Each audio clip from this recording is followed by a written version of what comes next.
Okay, let us continue with the Indian Contract Act 1872, the contract of indemnity and contract of guarantee. The section related to the indemnity and guarantee is from section 124 to section 145 in a Indian Contract Act. So, the section 124 says to us a contract by which one party promises to the another to save him from loss caused to him by the conduct of promisor himself or by the conduct of any other person is called as the contract of indemnity. So, in simple words, the contract of indemnity nothing but the implies security from loss or compensation for damages. Here, the indemnity, in simple words, we can say that whenever the one party assured the another party from the loss caused to him by the conduct of himself or from the conduct of any other third person. Now let's go ahead to see the essential feature of contract of indemnity. So there are two persons, the indemnifier, the and the indemnity holder. Now see the definition of indemnifier. The indemnifier is the person who gives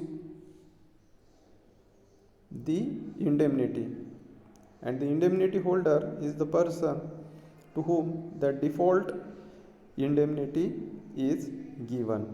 Now the second essential is that there must be loss either by the promisor conduct or by the other person conduct. So loss or damages must be suffered by the indemnity holder, then and then the contract of indemnity or the performance in a contract of indemnity can be enforceable.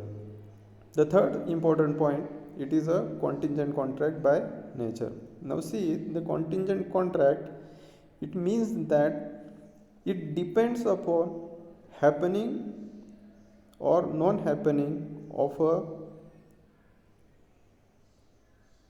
certain event in a future. So one can say that the future is a dynamic in a nature. No one can predict the future, what going to be happen or what not going to be happen in a future, we cannot predict. So it is called as the contingency, that happening or non happening of a certain event in a future. So by the nature, the contract of indemnity is a contingent contract. The next one, it may be expressed or implied. A contract of indemnity may be spoken by word expressly or written on paper expressly, or it may be implied because of the certain acts of the indemnity fire. So section 125 deals with the commencement of the indemnity fire's liability.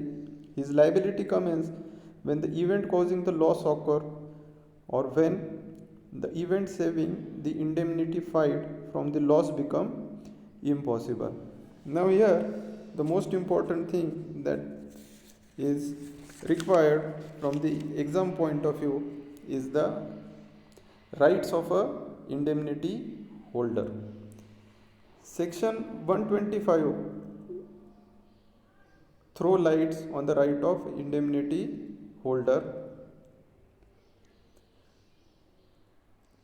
The indemnity holder or the promisee, if acts within the scope of the authority, is entitled to recover from the indemnifier or the person.